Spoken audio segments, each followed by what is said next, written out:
everybody. TGIF. Hi, Patrick. Paul, how are you?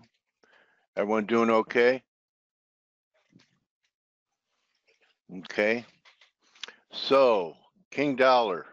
What a week, right? From checking the breakout here. Right here, 92.20. Monday low. Long dollar. Well, what do we have here?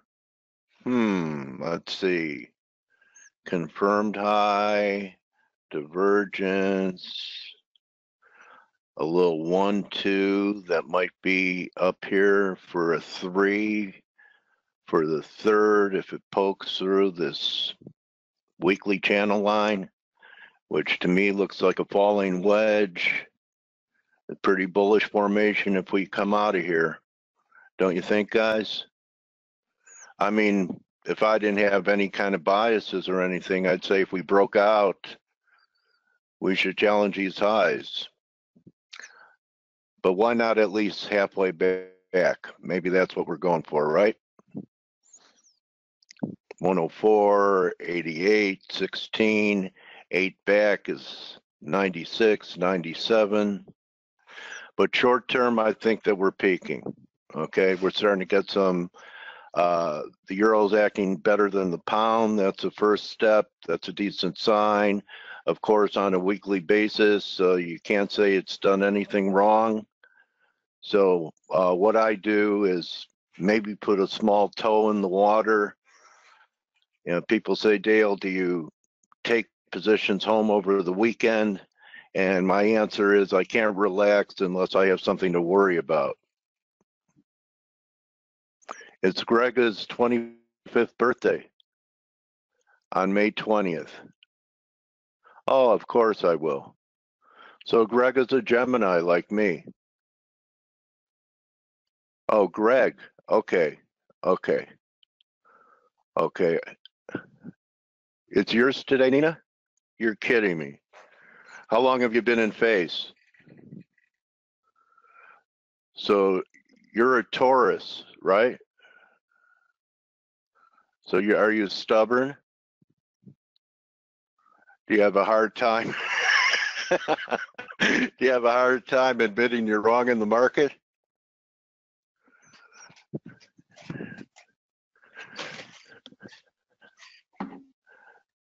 Okay, Nareej. Well, this is for our new face community family member, Nina Suleiman. Happy birthday, sung by Elvis. Happy birthday to you. Happy birthday to you. Happy birthday, dear Nina.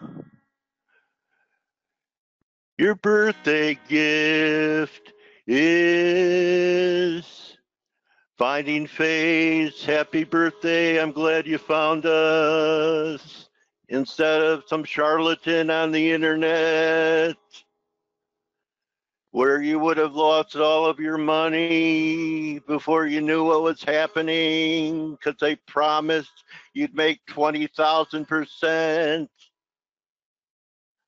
Right? Okay. Happy birthday, Nina.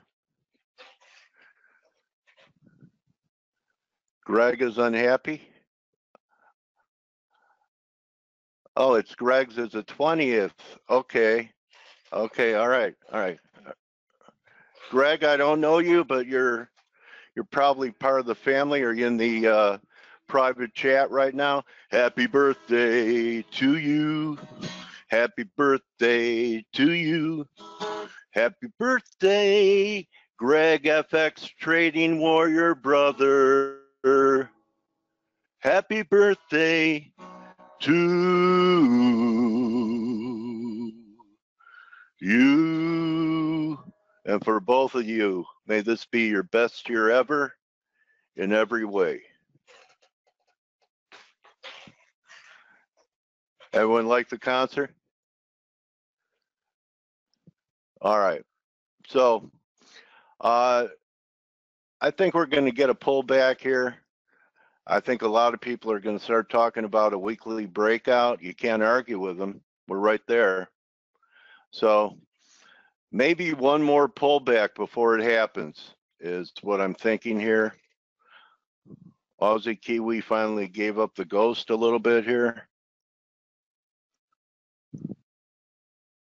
Maybe we'll finally get this pullback to 107.5. Yen as well. Yen comes into play with the dollar peak. We're starting, I guess Citibank was right, huh, Blake? They're looking for 1220. Yen has had a great week. Again, another market that when you get through return lines, so this is a lesson, let me coach you. So when you have these return lines in and they accelerate either through above it or decline through it, accelerate to the downside underneath it, you buy the pullback to it. Or you wait until it's back inside the formation, then you have a failed signal. So that was the same thing that happened to Euro, only in reverse, right? So we had this big bull flag here, right? Thinking it was going to be a flag. It accelerated through it. And then this was, I believe, Monday. Yeah, went right to it and failed. So now you know how to play throwovers and throw unders. And that's my birthday gift to Greg and to Nina and to everyone else in here. So I have a great interview today, guys. Danielle DiMartino, author of Fed Up. Stick around and let's see what she's fed up about. I have a few ideas, and it should be a very interesting discussion about the Fed, and I'll ask her about Powell, and I'm going to ask her about a lot of things that have to do with the current state of financial affairs and central banks around the world. So that should be a pretty great way to wrap up the week here. I hope everyone had a great week. I want to thank all my guests that showed up this week, Peter Bookvar, and everyone else I can't remember right now. I'll put out a tweet about it. So at this point in time, I bring in Blake, and Blake is going to give us a view of what he does on a Friday. I don't know, Blake. Do you do much on Fridays, Blake, besides scalp? I mean, do you look for positions? It doesn't matter to you what day it is? It really doesn't, but I do find that Fridays, definitely don't take positions late in the day, and if anything's going to happen, it's going to happen here shortly, here within the next couple hours, and then after that, it's, that's it. Because Fridays can be like they're good trending days, so they can be, and so I try not to fade anything if there's a strong move, and Fridays are tough days to trade, just generally speaking. I don't do as much, but I am opportunistic, Okay. so if I see something develop, I'm going to take it, but I try to be a little bit more cautious on Fridays. I think is a way that you could put it. Yeah. Can we fade dollar strength yet, Blake? I don't know. I don't think so. I mean, it's hard to say that the market. Yeah, I'm going to go back to yesterday's yesterday's comments. If I remember what I said correctly, is the market's held hostage right now by the bond market. So everything's grinding because of what you're seeing in the bond market. So, but you got yields that are up here around 309, and there's a lot of traders that are looking for just a move above 305 as being bullish. That was like a bullish breakout, which unless we get a full-on reversal in yields today, we're probably going to stay above that, because that's going to be the weekly breakout right here at 305, 303, 304, right there. But and so here's a weekly candle. You can see this is the breakout, right? But the thing about the thing about yields is they're actually weakening a little bit here, and it's not really affecting the dollar too much. It looks like a 3 drive there, Blake. You had your first high, 2, 3, 1, 2, 3.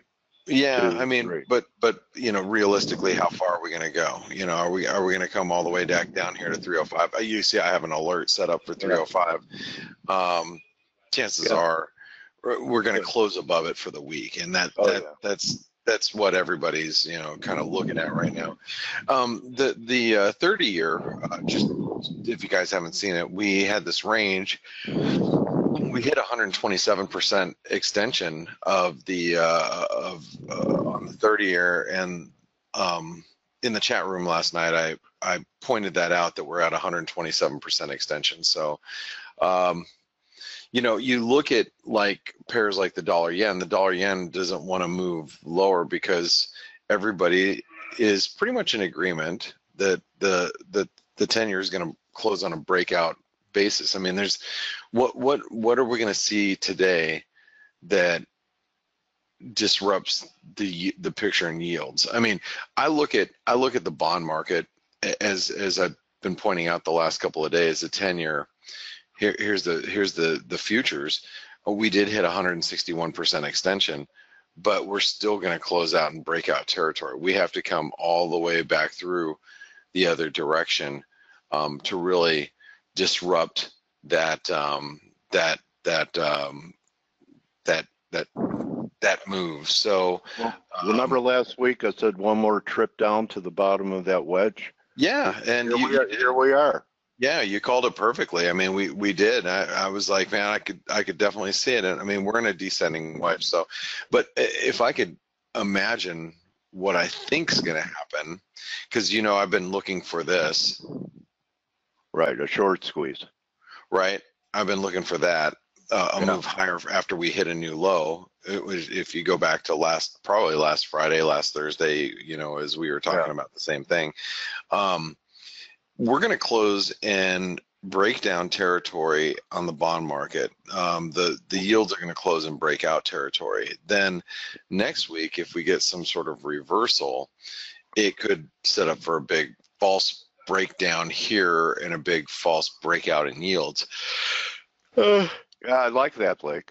Yeah, but that's looking into, you know, that's looking into next week. What does that do for us today? Nothing. Oh, well, you know, but I was thinking that with that happening, new lows here, and you were pointing out COT positioning, record shorts, has it gotten even larger? No, you know what? I'm interested to see the COT going into, you know, today. But I was talking with Adam, and I mentioned this yesterday. I was talking with Adam from Movement Capital, and actually speculative positioning is actually slightly long right now. And I'm like, oh, well, that's not what the media has been telling us. So I'm going to actually have to scrutinize the data a little bit more when it comes out later on today. But yeah, so the articles I've been reading have been saying opposite, but you know, Adam from Movement Capital told me otherwise, and then showed me the data. I'm like, oh, that's interesting. And so we'll have to see what the positioning shows us this week. I mean, a lot of the longs, if the market was long last week, they capitulated probably a little bit this week, you know, as we broke down. So there's that. You know, you might have you know, positioning going the other way just because of this move down that we saw. Might have, you know, stopped out a few people, obviously. So I'm interested to see to see what happens with the bond market going into next week. Not so much this week. Now, there's a few things that I think we can talk about, which, you know, I think I've told everybody in our ForexAnalytix chat room, and if you guys don't know what our chat room looks like, it looks like that. There's 90 of us in there right now. Usually we fluctuate between 80 to 110 roughly, and you guys are on Jumbotron, so they're all saying hi as they're listening in, the ones that are listening in. You know, I was saying in the chat room all week, I'm kind of lost here. I don't know what to do, and it's okay not to know what to do. It's just a little frustrating when you don't know what to do. I mean, the dollar is heavy, but we've had a big move. You know, you got Italy's trying to form their government. You got China discussions today, tomorrow, or yesterday, today, and tomorrow. You know, false story being released overnight how China's going to, you know, relinquish to 200 billion in, you know, trade deficit. And then they denied the story overnight. Then you got NAFTA negotiations that are ongoing, and it looks like, well, it's going to be never-ending. So it seems. And then we got Canadian data. Okay, I'm going to get you guys off there. And by the way, happy birthday. Oh, and it'd be nice if I could spell. Happy birthday, Greg. And Tom Elvis was here. Nice. And by the way, Greg, if you guys don't know how long I've known Greg, I've known him for years and years and years. He's you know, one of the original people in my chat room for a long time. Even when I was back with the Wise Trade group, he actually helped me 3 or 4 years ago when I was going to Greece. I stopped in Italy, in Venice, for like 8 hours, and he told me like places to go and where to jump on the boat and, you know, that type of thing. So I've been around for a while. Anyway, happy birthday, Greg. I consider him a good friend. He helped out with ForexAnalytix when we were in our beta, way back when, before we even released our product, and so it's cool. And by the way, if you guys don't know, this is the new platform that we're almost got all the kinks worked out. Steve's done some amazing work with the developers. He's pretty much the project manager that wears 1,000 hats, putting all this together. So good stuff. Anyway, back to what I was going to say about the market. If you look at like the euro, you know, the euro's been heavy all week, but man, look what we've done the last few days. I mean, just nothing. I'm still looking for the euro to make one more stab lower to 117. The cable is trading heavy. It's been trading heavy since last week, and we haven't been able to muster any type of rally here, but we're holding the 38% retracement. The Aussie still looks exactly the same as it did yesterday. You can see we've done nothing. The Kiwi dollar is a little firmer, but we're still in a little triangle formation here, so not a lot to do with the Kiwi. Matter of fact, you can probably draw this like this. It's probably a better representation of what we're looking at. You got the Kiwi, I mean the Canadian. Here's a triangle. Now we have Canadian data coming out. We got retail sales and CPI, but what are you going to do with the Canadian? I mean, you know, even if the data is stronger, you're facing all these NAFTA headlines. So, you know, so what? You're going to buy Canadian dollars with, you know, with everything that's happening with regarding NAFTA. I don't know. I mean, it seems a little like a little bit of a tough trade. And by the way, as far as Canadian data goes, we have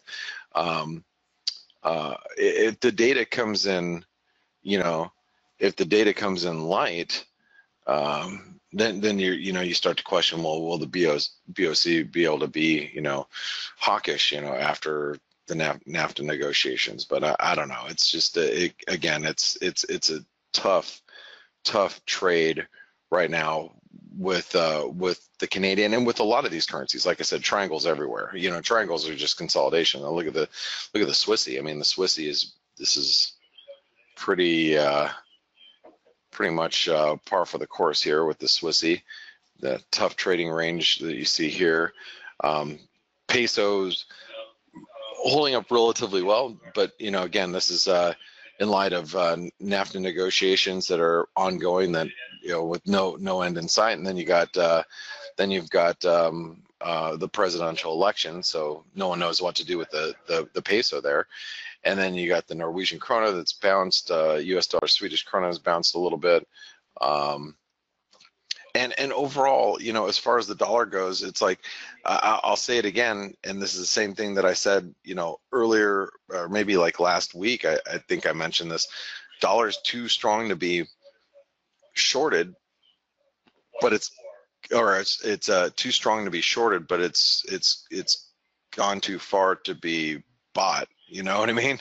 So it's kind of, you're stuck in this, you know, between a rock and a hard place at this point. It seems like with the dollar, and so I don't know really what to do with the dollar at this stage in the game. I still think that we can make a move up to the 38% retracement. This would take the euro to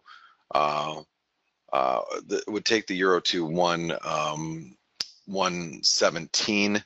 You know, if we can move up here to 94.25. I think that's doable. But overall, you know, again, what are you going to do? What are you going to do here? There's not a lot to do. I will be watching yields today. Obviously, this is, you know, probably the most important chart in the market right now is what's happening with bonds, and bonds continue to do well.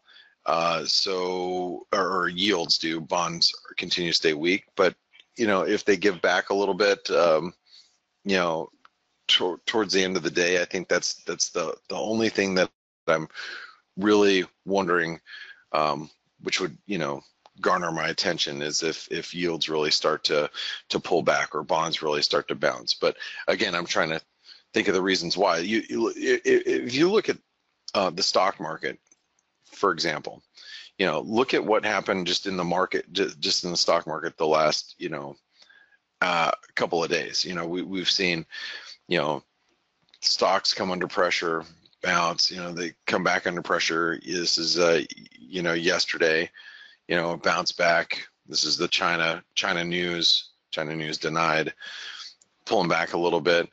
Bonds aren't worried about the stock market right now. I mean, you'd have to see at this point in time, you'd have to see a pretty big move down in stocks to rile the bond market, I would think, because right now there's not a lot that's moving bonds higher. We'd have to see a pretty big move of risk aversion at this point in time to get the bond market even, you know, ruffle its feathers at all.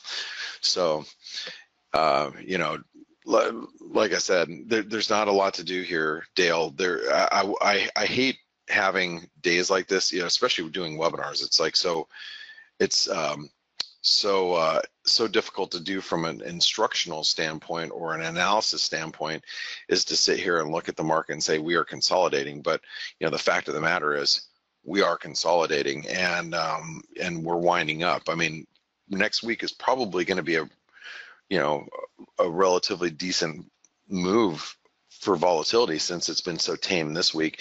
And ironically, we don't have much economic data going into next week either. Next week is a pretty slow data week. You know, I'm looking around.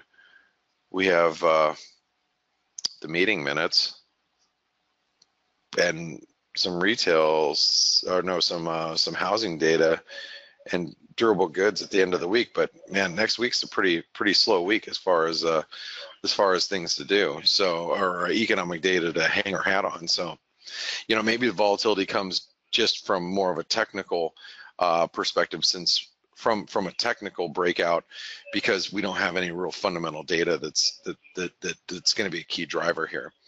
So, one other thing, Dale, are you still here? It doesn't sound like he's here just yet. Gold and silver. I'm here, buddy. Okay. Yeah, I'm here, buddy. You notice how gold is just, you're talking about a 3 drive yesterday in gold. Yeah. Yeah. So we managed a small bounce. I mean, we went That's from it, yeah. It's $5 or whatever. But look at gold. I mean, gold is still trading. It's still trading really heavy here. Lousy. Yeah. Huh? Yeah, it is. Yeah, I mean, it's like it's heavy as can be. So, but we are on, you know, key support. I think we've got to see, you know, some life here to jolt the FX market as well. But and silver is still outperforming. I like your gold. bottom trend line, Blake, that you just had there around 1220 or so, 1240. Yeah, it's about 1240. Yeah. I mean, that's the next, you know, yeah. If we stab lower, which seems realistic to me, actually, you know, it's like all we're doing is we're just pausing here. So to see a move back down to 1240, that wouldn't really surprise me in the least bit at this stage in the game, especially with bonds as weak as they are, with yields as strong as they are, with the dollar, you know, as strong as it is. I wouldn't be surprised to see gold push down to 1230, 1240. I'm keen gold buys off if I'm looking for one more flush in silver, which is acting better than gold, under 16 bucks, maybe to 1570, and then I'll take a look and see where gold is at. But the gold silver ratio is still working even on this decline. Silver is holding up much better than gold. Yeah, usually that's a decent sign for precious metals when silver outpaces gold, but you know, obviously they're not responding at all. So, you know, they're not doing anything. Anyway, well, I know that you might have not looked at it because I know it's not one of the popular to trade. But platinum is also at a very critical juncture from a technical perspective. Well, Steve, I'm sure you can show the viewers after the Canadian data, which is coming out in just a few minutes. And absolutely. TGIF, buddy, how you doing? TGIF, mate. I'm good. How have you been? Good. Hey, I'm gonna turn you over. Turn you guys over. CPI and retail sales, as you said. Yeah, but I just wanted to say that those of you that are out searching for a new broker, make sure you look at our sponsor, Forest Park FX. And you can get a hold of them through our homepage. You just go to the reimbursement program. It's great because if you use one of their brokers, you could use the reimbursement program to get ForexAnalytix basically for free through your trading volume.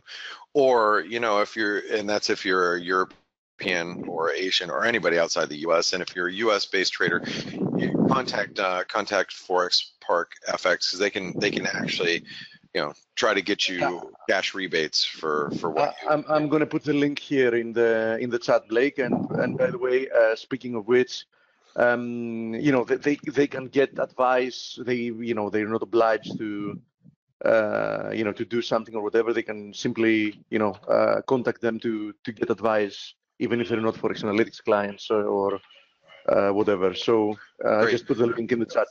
Sounds good. All right, guys, 1 minute till data. I'll see you guys. TGIF, have a great trading day and have a great weekend. Thanks. You too, Blake. So, Steve, if our community can't see the forest from the park, they need to get a hold of Trent so he can guide them on the trail to trading Nirvana. Absolutely. You're in the wrong business, man. You should have been a singer or a comedian or both. Oh, I thought that's what I was doing. All right. Huh? I'm doing that anyway, right? Yeah, true. And you know what? I laugh at my own jokes, Stel. I really, you know, my wife looks at me and I think I'm hilarious. So we have got 10 seconds to go for CPI. Yep. Okay. So we have CPI data and retail sales, both of them quite important. You know, to depict the strength of an economy. So let's see what we get here. I shifted down to the 4-hour chart. There we go. It starts getting volatile. Let's see. Okay, we got better retail sales, 0.6 versus 0.3. So retail sales beat by quite a lot.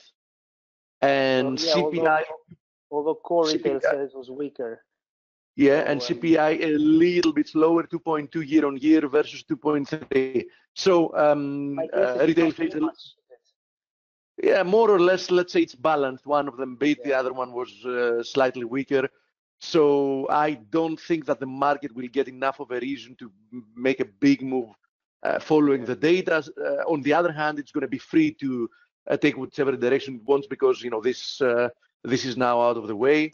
So far the Canadian looks a little bit weaker. USD CAD is a little bit bid, but we remain. If I switch back to the daily view, we remain in a consolidation, more or less at the above the 128 area. As long as we remain between those two trend lines, in essence, I've said many days ago, and I think the market has in essence confirmed my view that probably it's a waste of time and capital trying to trade the USD CAD at the moment.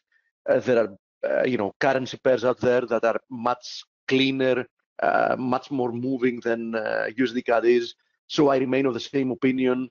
The levels to watch are the 128 and 130 level.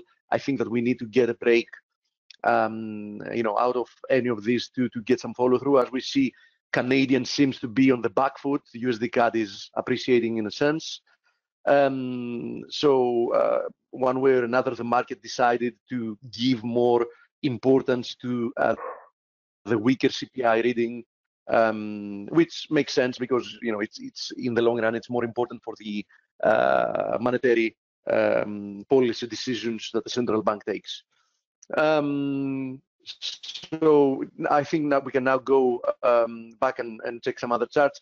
Since I already mentioned Palladium while you had the conversation with Blake Dale, the last time we checked Palladium, we were looking at this descending wedge.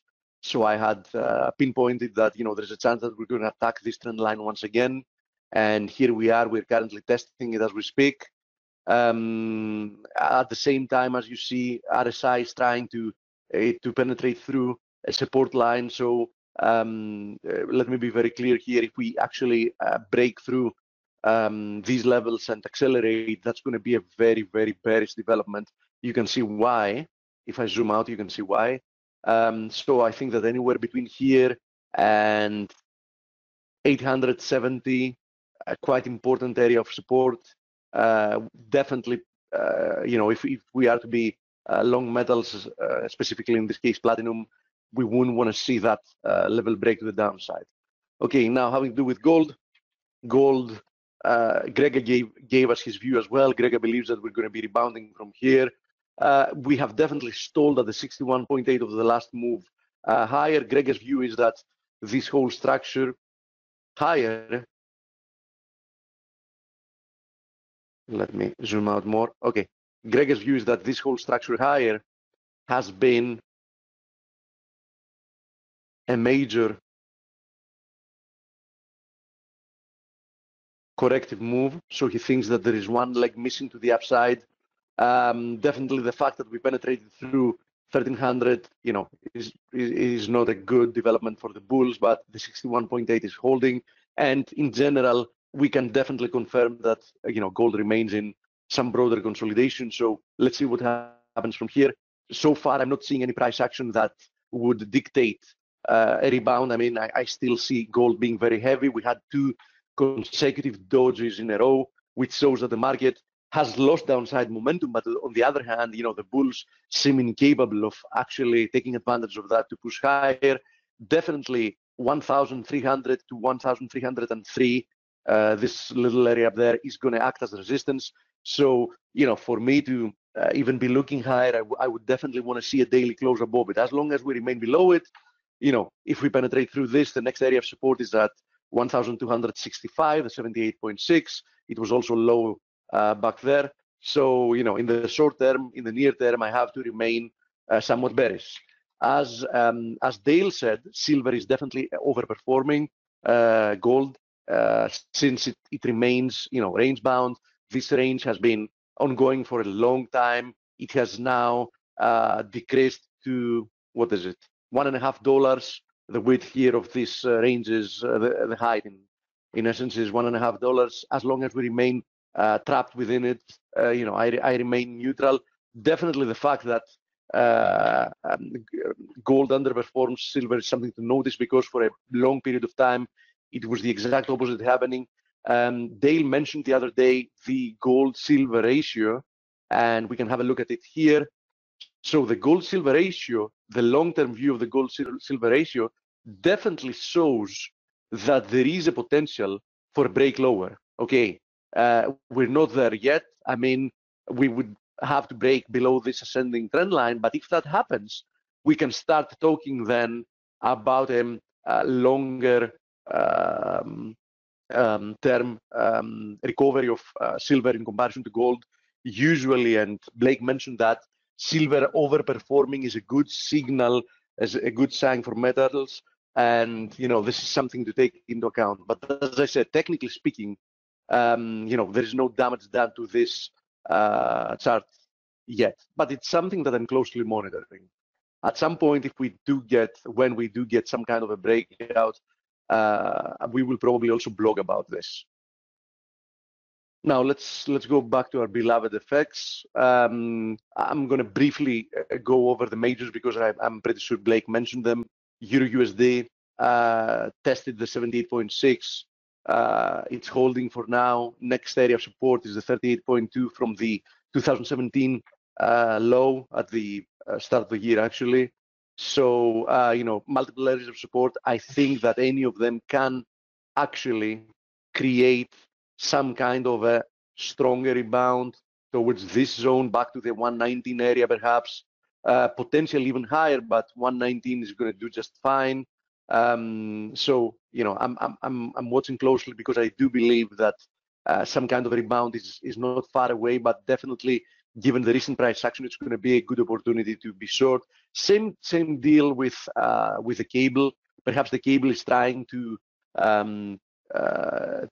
craft here like a descending wedge, or perhaps it needs to push lower once again towards this zone before rebounding. But in any case, I would be expecting a rebound sooner rather than later. Then, as I've said, many weeks ago, I would be viewing this as a shorting opportunity. Unfortunately, the market hasn't given us the chance to enter at an appealing reward to risk ratio yet. So it is what it is. Now, having to do with crude, because we haven't had a look at it recently, if you remember, my ultimate target was there. Now, if you look at it in the short term, it seems to be consolidating, so I wouldn't really be surprised if we even saw one more push to the upside. But definitely, I would also be looking for opportunities to trade it counter trend, because I do think that this market is in need of a larger correction. Definitely, though, since it's going to be counter trend, I want to see something that's going to make me feel more confident about it, and I'm not seeing that yet. It is something I keep closely, in my radar, and I'm going to let you know for whatever happens. Now, cross currencies here, Euro-Aussie, I think it remains quite heavy. I still have a position here. I do believe that we might see a deeper correction here.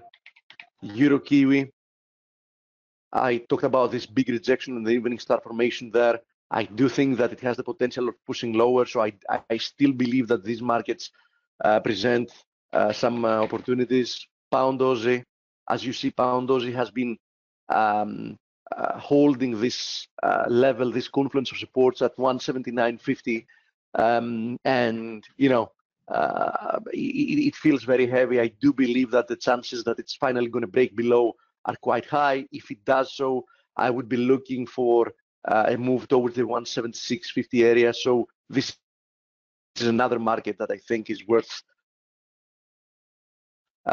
attention to. Still not there, but I'm monitoring this ascending wedge.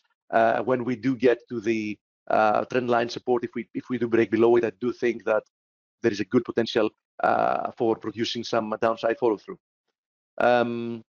Having to do with stocks, there is really not much to say.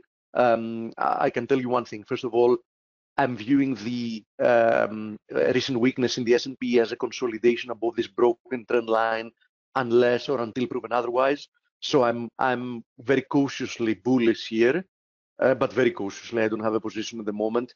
But if I do see some real strength coming in, as long as we're holding this descending trend line, I'm going to be more or less buying into it.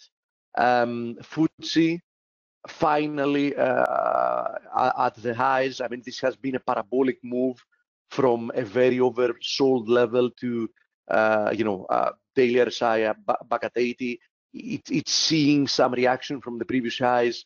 I wouldn't be surprised if I even saw a little bit of a push above it, to trigger some stop losses. But I would like to see it pull back, and I do think that it's going to happen rather soon, to see a pullback towards the 7,600 area, or even towards the 7,450 area. Okay, so I do think that this market should roll over quite soon for at least a counter trend move. Same deal with the DAX. It almost reached the 78.6. It's not as strong as the FTSE is, so I don't think we're going to be seeing new highs before we see some type of a pullback. At the very least, I would want to see a retest of this 12,900 area, although probably it would be best to see a little bit of a deeper correction. As we were discussing yesterday with Gregor, it's very important because the market is currently not very clear of what it wants to do, of its intentions.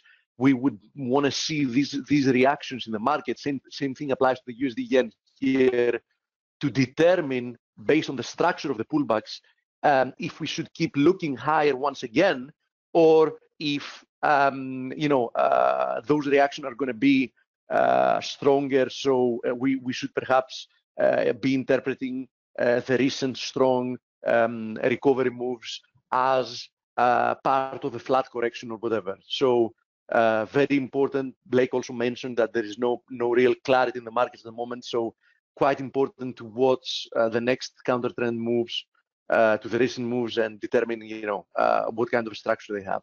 Now, before I go to questions, let me also say that Aussie USD remains heavy, does remain trapped below this broken descending channels support, now acting as resistance. So far I can't really claim that we're seeing any big reaction. Kiwi is trying to rebound once again from a very, very important horizontal area of support. You can see how important it is, but definitely as long as it remains below 69.70, 0.6970, I would be very careful.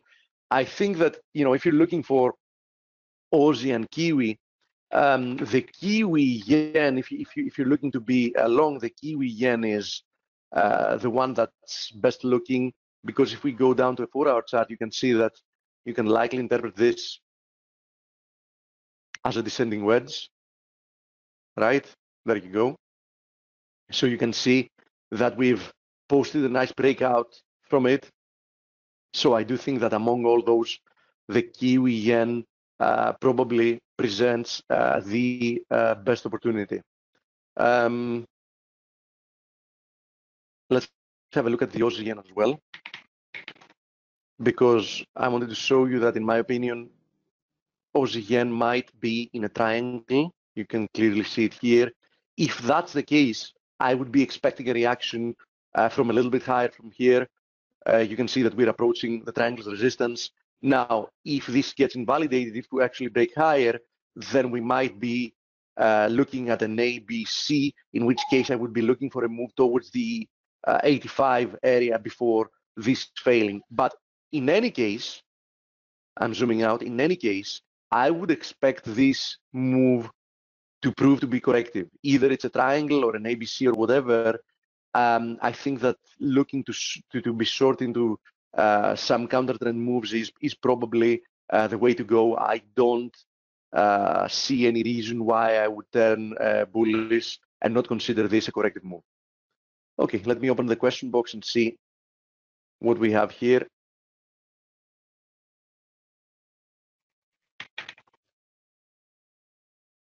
So let's see. Nick, you can simply contact them through the page I put here in the chat. They have a Skype contact. You can directly contact them there and have a conversation with Trent or Justin or you can throw them a question. In my opinion, you have nothing to lose. They can give you very helpful advice. You can tell them about your trading style, etc., so they can make the best suggestion. Nat gas, yeah, Kerem, absolutely. I can have a look at nat gas, USD ZAR. Please cover platinum, gold, and Gappy. Sure, let's have a look at the Gappy. I didn't forget about the rest. We're going to go over them as well. Aussie, Kiwi, sure. We have quite a few questions. Let's go over them. So let me start by having a look at the Gappy. If you remember, we had this conversation yesterday with Greg as well. The Gappy is still holding this trend line, which for me is very important, but my gut feeling tells me, and Greg from an Elliott Wave perspective is of the same opinion, my gut feeling tells me that it will fail. So I do believe that this rebound will likely fail even before penetrating through this little area of resistance I've marked. Let me draw it here, this area of resistance. So I do believe that the gap is likely to fail once again, and the next time it rolls over, it's actually going to break this ascending trend line support. And when it does that, I think that's all the confirmation we will be needing that it's headed quite a lot lower from here. So I remain bearish the Gappy. I don't have a position yet, but I'm pretty sure that I'm going to have a position short quite soon. So I'm looking, for an opportunity to build a short position. Aussie Kiwi, let's have a look at it. Aussie Kiwi has been very strong, but today we're seeing quite a nice rejection from there. We're penetrating back through the 200 EMA. Next area of support is at 1085. This has been, acting as support resistance multiple times in the past. So yeah, quite a big rejection, but that was quite a big move to the upside. So it's in need of some type of a pullback. I want to say two things about this. One, don't forget that in the long run, the Aussie Kiwi remains within a consolidation. You can see it as a channel. You can see these two trend lines. You can see it as a triangle, right?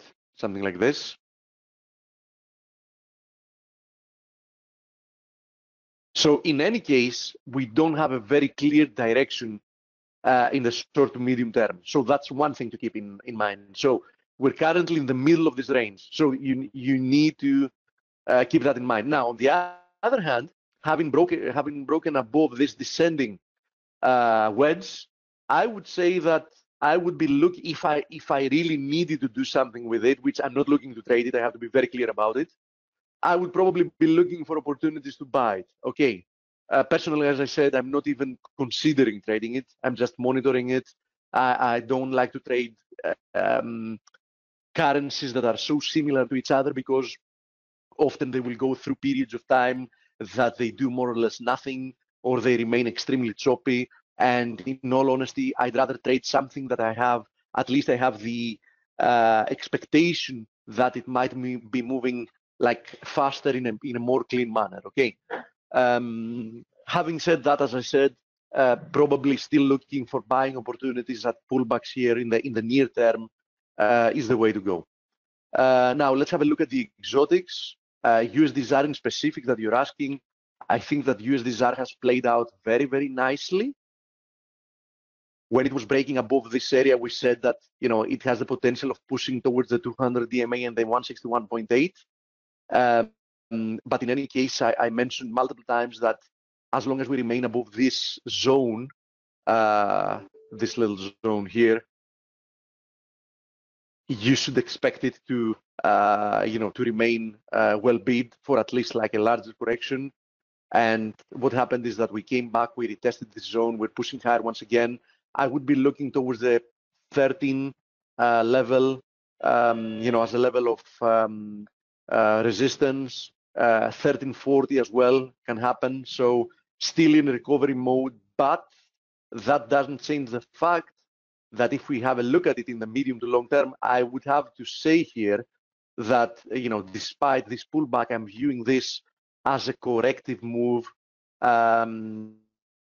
So I would be looking for opportunities to be short eventually. Okay.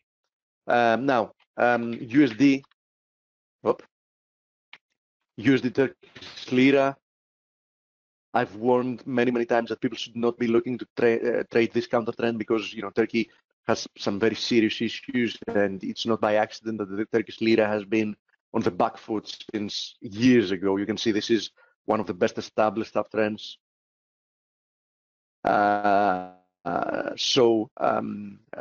It remains extremely strong. I wouldn't be trying to fade it. USD,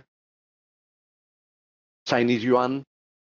I'm closely monitoring this 640 area. I think that if we do break above it, then there is a potential for a stronger rebound towards the confluence of this horizontal support area that can act as resistance in the 200 EMA that is converging there.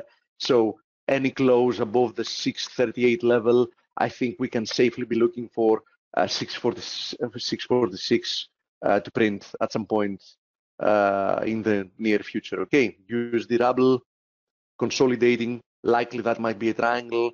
I still have half my position. I almost got stopped out at break even on this move lower at half of my position. I was lucky enough to book profits on my first half almost at the highs for 3.7, 3.8% profit. I'm holding the other half. It's now moving in the right direction once again. On the other hand, I have to say that the USD RAP position that I have is more or less now hedged because I'm also short USD NOK.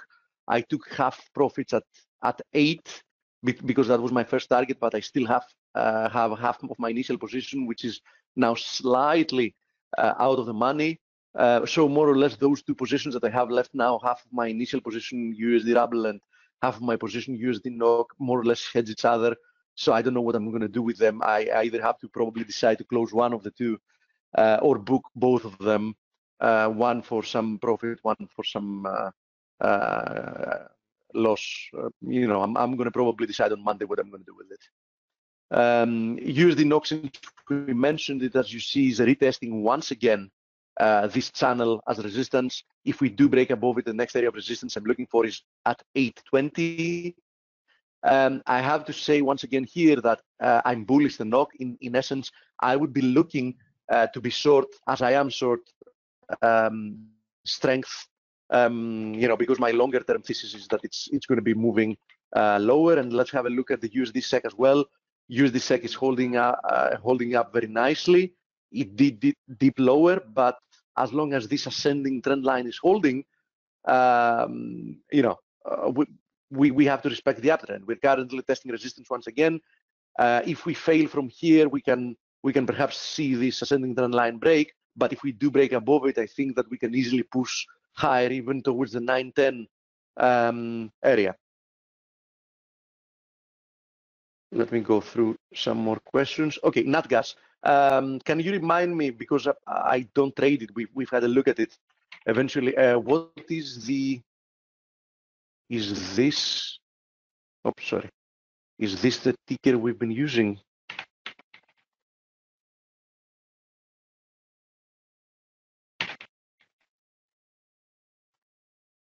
Yeah, that was the ticker we were using. Okay, as you see, we haven't had a look at it in a very long time. It's been trading in quite an erratic manner.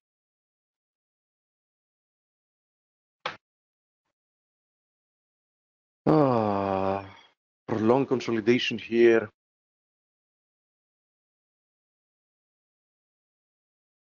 Likely a triangle. I don't think there's much to do here with natural gas. I have to say, though, that this move lower was very strong, and this move higher, you can see it so far, is nothing but strong. So I have to tell you that, just simply by looking at the last couple of moves, I would be extremely worried if we broke below there. Okay, I would be extremely worried. So as long as this recovery is as weak as I see, and we break below it, I think that we're actually going to end up violating this ascending trend line, and we should be headed back towards the 61.8 at the very least. So I would definitely not be looking to buy here. Probably selling is the better place to be.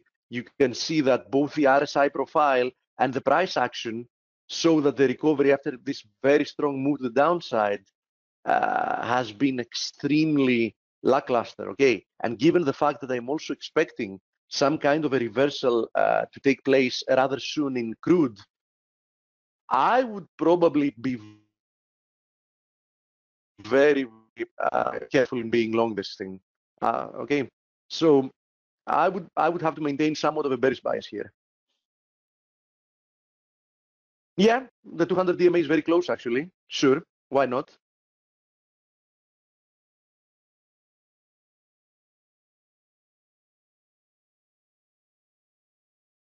No, Martin, I don't have any pips currently open on. Don't forget that we don't put pips for all our positions. Especially I refrain from doing so because I cover the same analysis with Blake, candlestick and basic technical analysis. And since my approach to the markets is much more active, I mean, I like to scale in and out of positions, which is something that our system doesn't permit us to do because keep in mind that our patterns in play are theoretical nature, so we don't want to, make them, so active as any trade recommendations because in essence we're not giving you trading recommendations. We're just giving you our outlook for the markets. So for me to be acting on them is much harder because if you've seen from the chat room, which the past week I've almost spent no time there because I'm currently working on the project of the new website, so I'm extremely busy with that. I always post my positions there and how I scale in and scale out, so you can follow what I'm doing there, with the exception of the last few days, as I said, and it's going to take me at least one more week to be back in action in the chat room, so keep that in mind.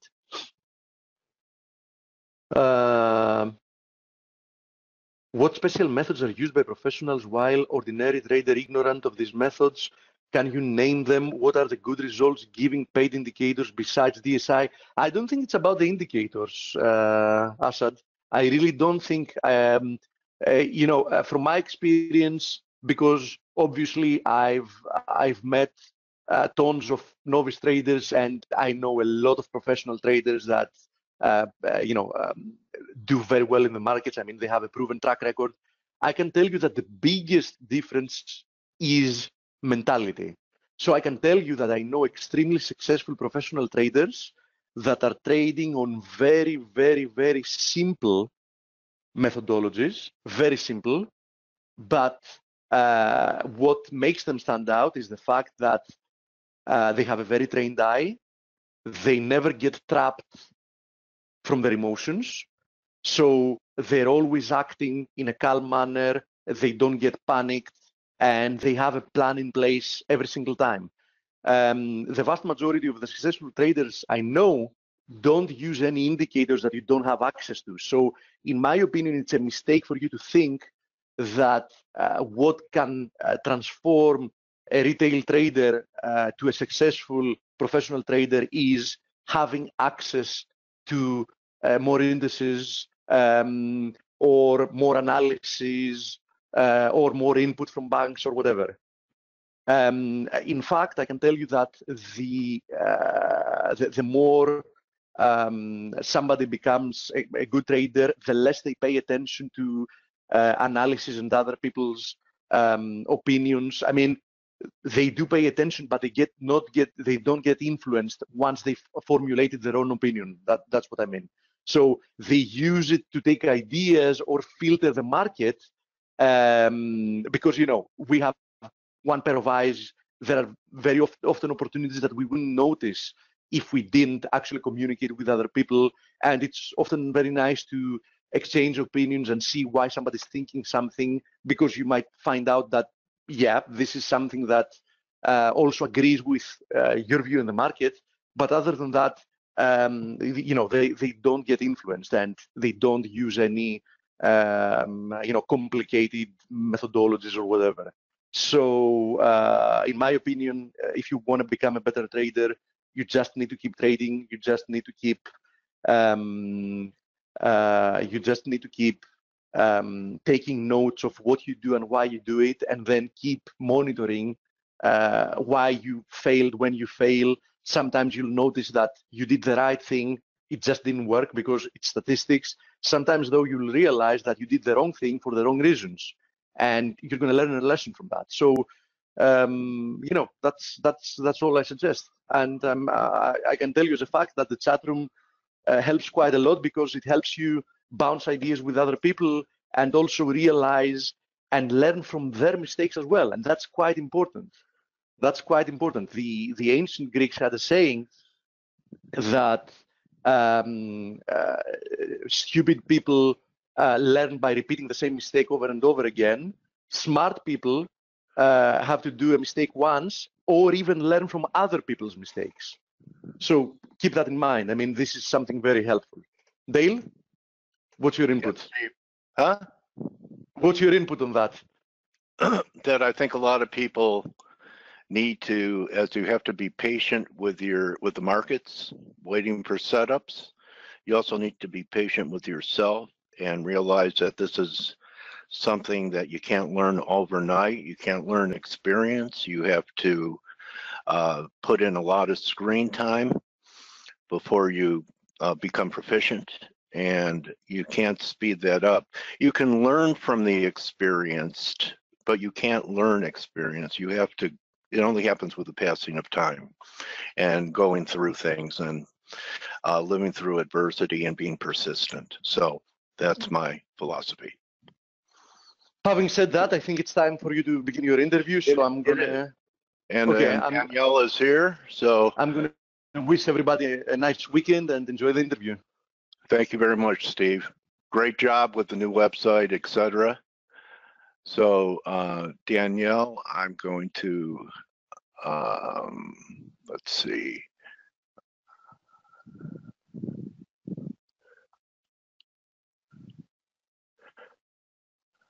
I'm going to open your mic. Maybe you could unmute yourself. I'm having trouble making you the presenter here. Can you hear me, Danielle? Maybe you could help me, Steve. Connect to audio. Hi, Danielle. Hello, how are you? Can you hear me? Oh, I'm fine.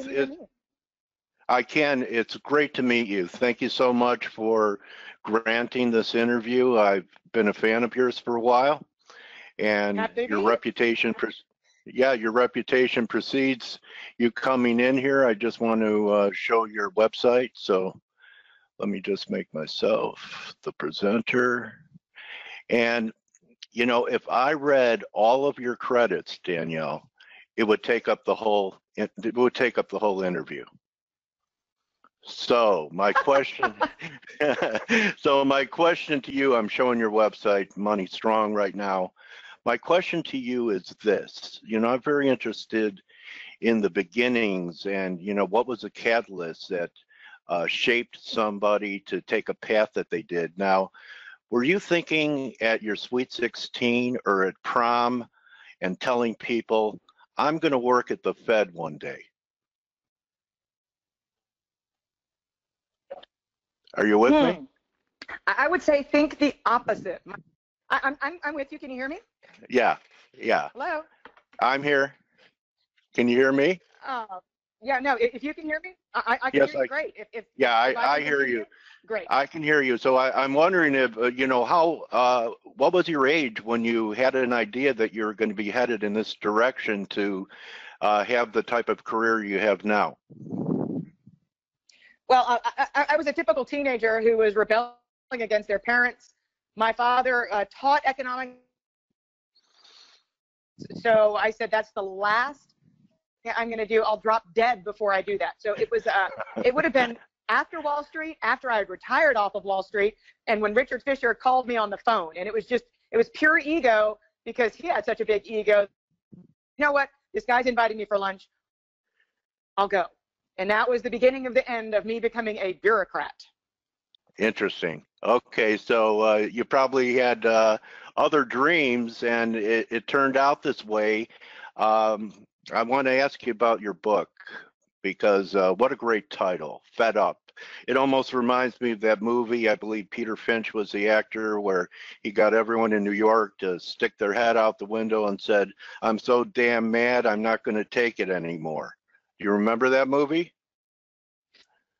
Oh, I do. And there was a point that I became fed up, and it wasn't until kind of after the worst of the financial crisis, after the worst of the heat had dissipated, and those inside the Fed realized, you know what, hey, we're using the wrong inflation measure, or we might have seen freight train headed for us. So there was a recognition that they were using measure, or they would have seen inflation in asset prices, which they didn't. And after they determined that they were wrong, they decided to do nothing about it. And that was what planted the seeds of me getting really fed up. Okay, so there were a lot of people fed up. Number one, savers, financial repression. How about pension funds? And I see you've written about it, that, you know, people had to find other ways with zero interest rates and be pushed out on the risk curve to have a return that they needed for pension funds to become viable, and savers that never wanted to be in the stock market really got killed because they weren't receiving anything for being a saver, only a spender. Yeah, I called it the send grandma to bed policy within the Fed, which really made me popular. Yeah, it was make sure grandma's deeply invested in junk bonds policy. Okay. All right. So now we have a new Fed chair, Danielle, and I've done some reading. And do you believe that this will be a different Fed, and that Powell will be more tolerant of the air coming out of asset bubbles than people still relying on the Fed put like they had with Yellen and Bernanke?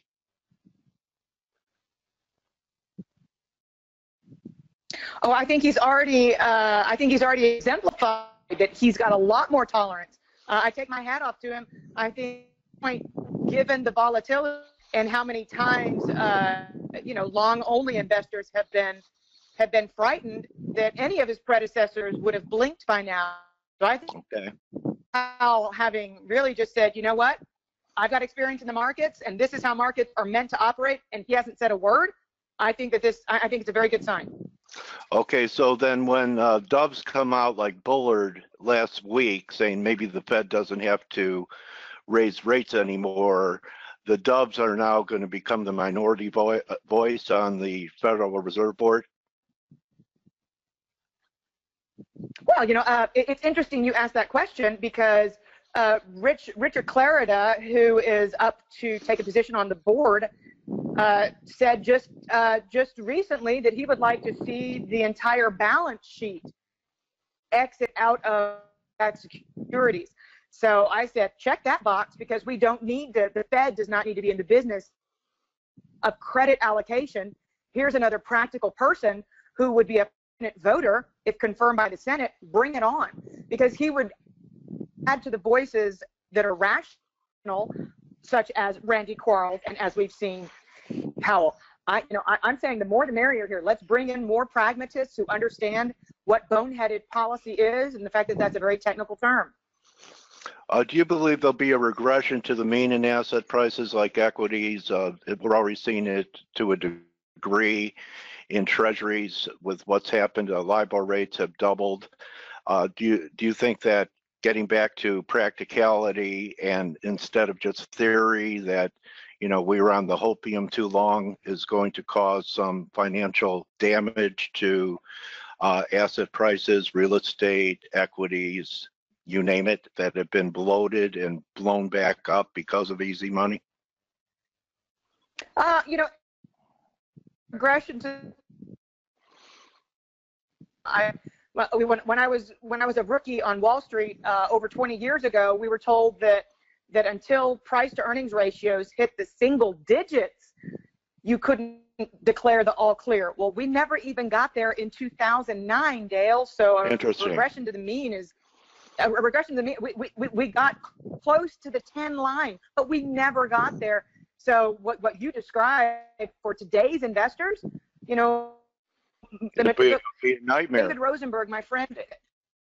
Well, David Rosenberg, my friend, once commented, recently commented that 13 million workers have entered financial services since 2007. That's more people than what are in the industry. That means you've got an entire generation that doesn't even know what regression to the mean really means. All right, so then we're in for some. Definitely, the times are changing. We might be. The times are changing, but we don't know if we're really going to get back there. We don't know if it's a matter of there not being a Powell at all, or if the strike price is just a lot more flexible, let's say, than it was with Yellen or Bernanke or Greenspan. I think that any central banker would allow an economy following major disruption in financial markets. It's their job to make sure that the real economy is not damaged. So it's not their job to babysit the stock market, but it is their duty to look after the economy to the best of their ability. And if that means that the financial markets bleed into a serious recession, then it will be duty to act.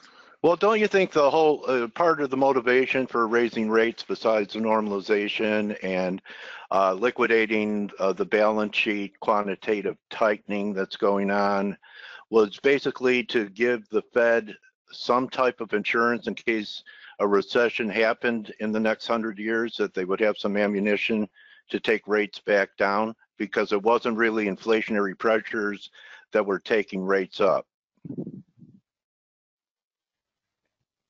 Oh, absolutely. You know, I think Powell would be so delighted if he could be dealing with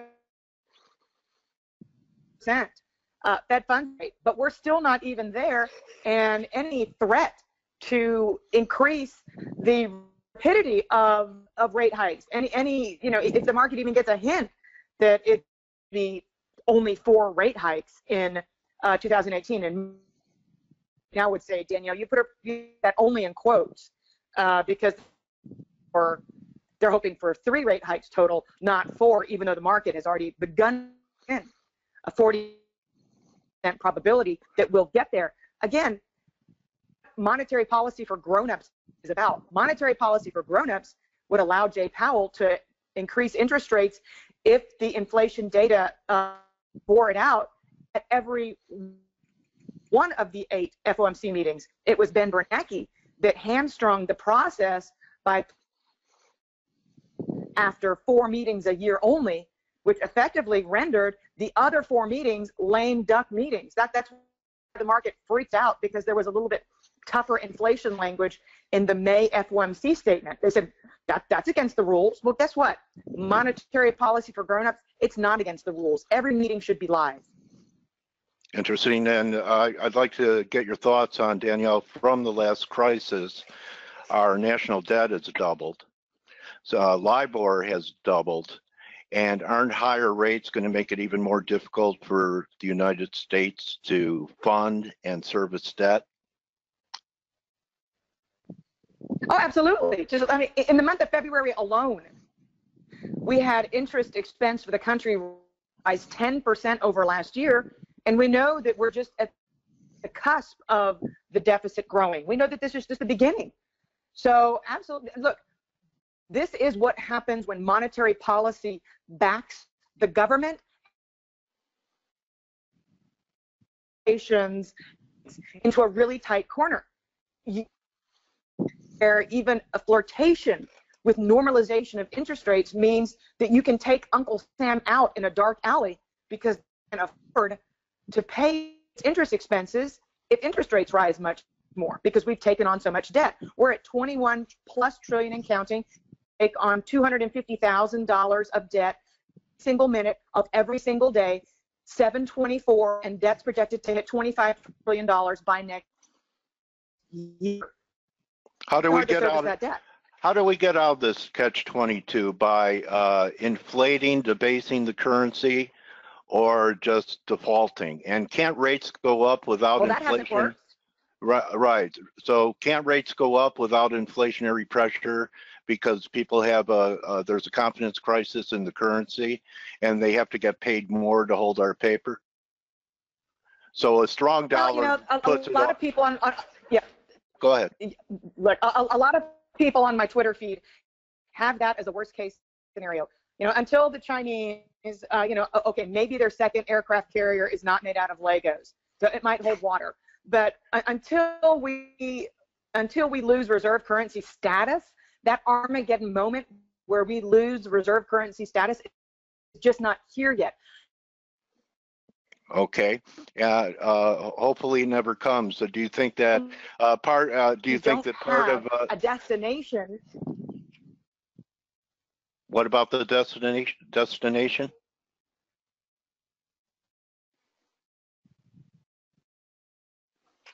All right, so I'm losing you a little bit here. An alternative.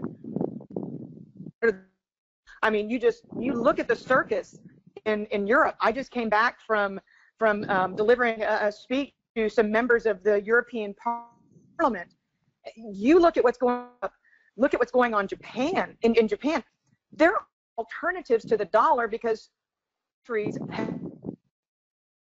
a bridge even further with their quantitative easing, and China can't get its act together because it wants to have, the world's super dominant economy, but have a communist hold on its population, and it's finding out that those two things happen to not be consistent with one another. Again, it's all good and well. My children take Mandarin, last resort scenario, but until we truly have an alternative to the risk-free asset, you won't see the dollar become abandoned. Doesn't mean, and there's major disruption in the markets, gold won't be the only place to hide. The dollar will be too. Yeah, the dollar will be too. Can't both the dollar and the gold be a haven at the same time? I mean, everyone likes gold Treasuries and gold, yes. Okay, so I'm just saying treasuries and even treasuries could get hit harder than treasuries could get hit, and gold could be the beneficiary. And I'm no gold bug. I'm just talking purely about historic correlations.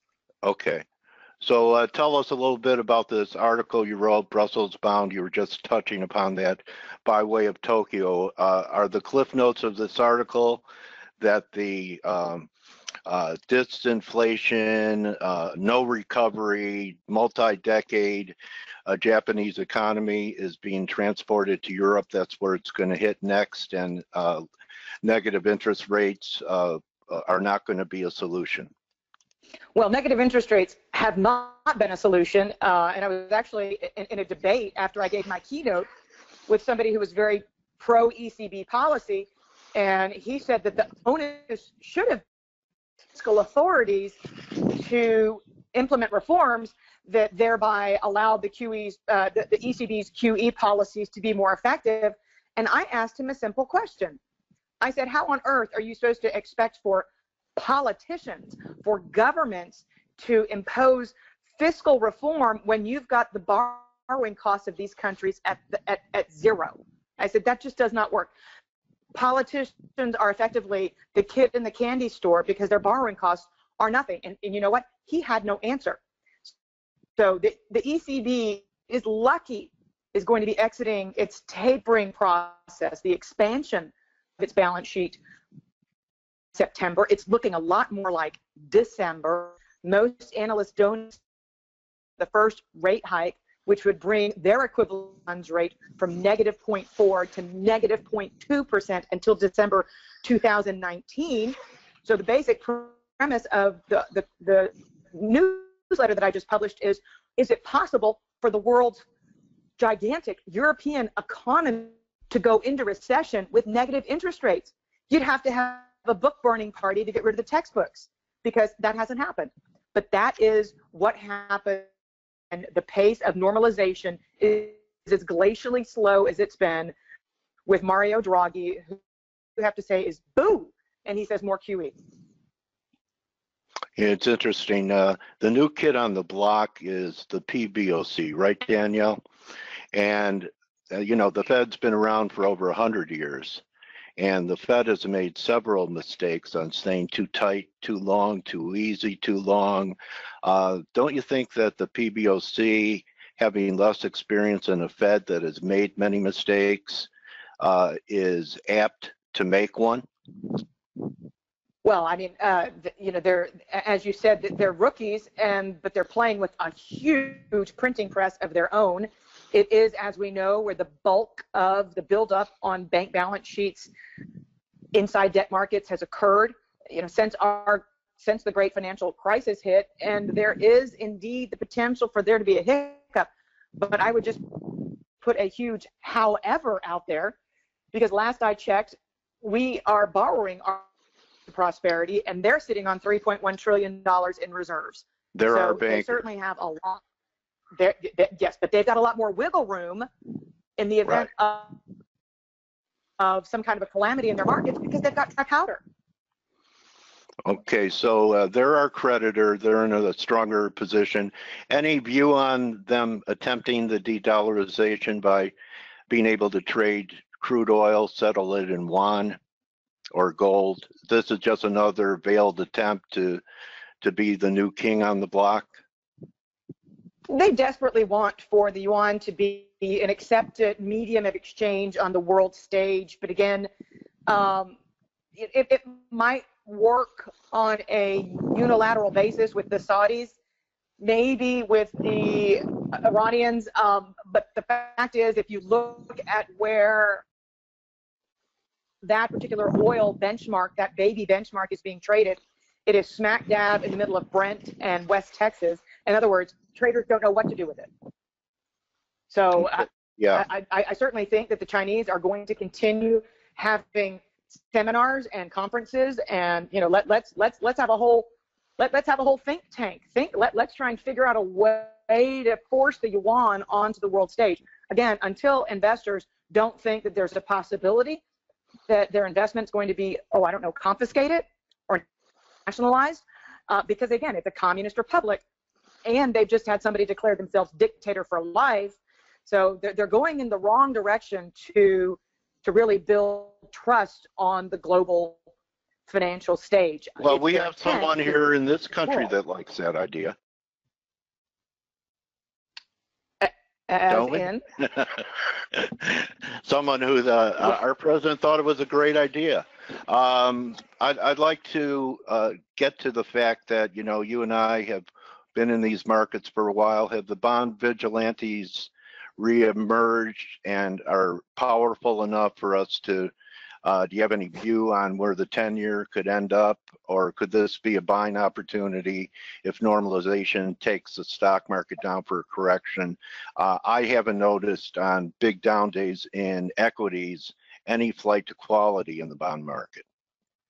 Yeah, you know, we're not there yet, but I will say that it is somewhat encouraging that it looks like we have picked ourselves up off the ground in terms of the first indicator that there could be disruption in the making in the bond market.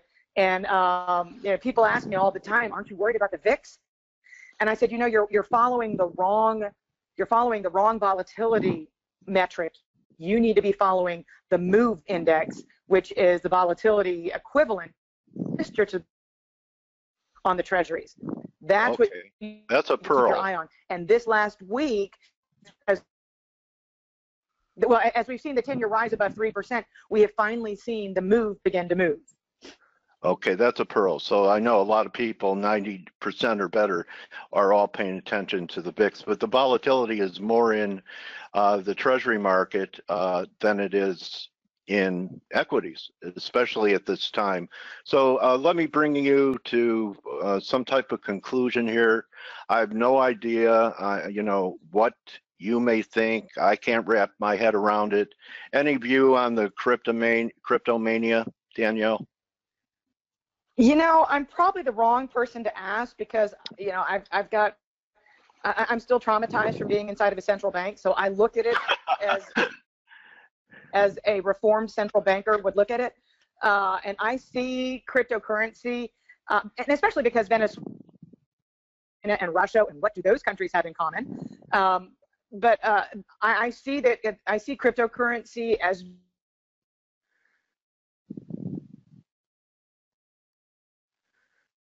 drive that central then use to learn from the mistake coin world, such that they are much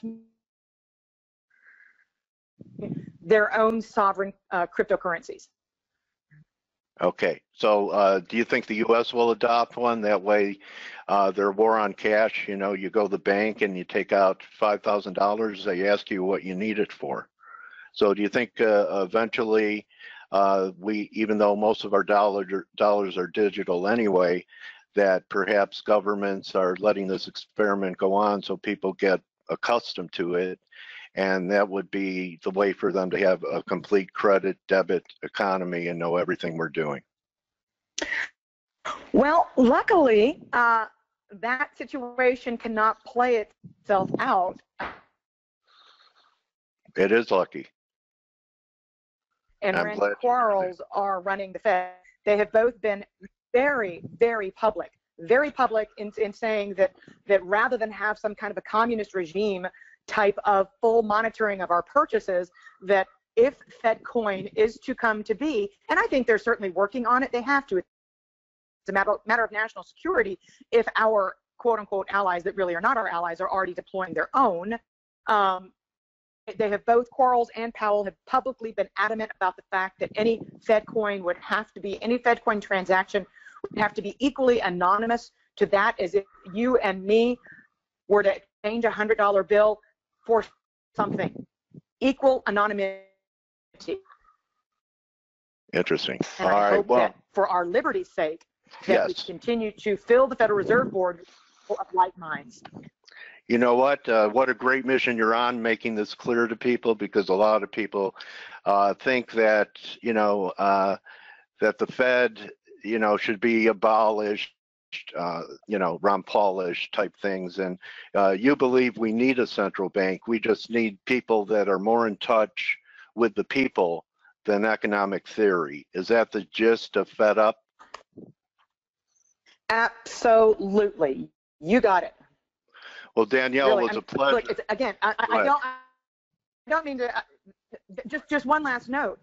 Go ahead. Stop and think. And this is just food for thought as we part ways. Stop and think of what an opportunity China it was if all of a sudden we did not have an entity shepherding our financial system. Stop and think about that. I'd be all for it. It'd be chaotic. Well, so with the Chinese. So what you're saying is it would be chaotic without a Federal Reserve. I'm saying it would be vulnerable to attack. Okay, so it's our economic army. If we were the largest economy in the world with no central. All right. Well, you know, that's a great if it's apolitical and if the way it's supposed to be. All right. Well, thank you so much, Danielle. It needs to undergo tremendous change. Okay. Thank you. I appreciate your time. Okay. Thank you, Danielle. Good hunting, and thanks so much for coming to talk to us today. All right. Everyone, that's Danielle. Thank you. Appreciate it. DiMartino, get her book, Fed Up. And you could follow her on Twitter at DiMartinoBooth, and her website is DiMartinoBooth.com to keep in touch with someone who is speaking for the liberties with a Fed, not just liberty without a Fed. And that's a wrap for the week, everybody. Enjoy your weekend, do your work, get ready, have your strategy ready, and most of all, don't just count your pips, count your blessings. Thank you for your attention today and all week, and see everyone Monday. Adios. Thank you, Danielle.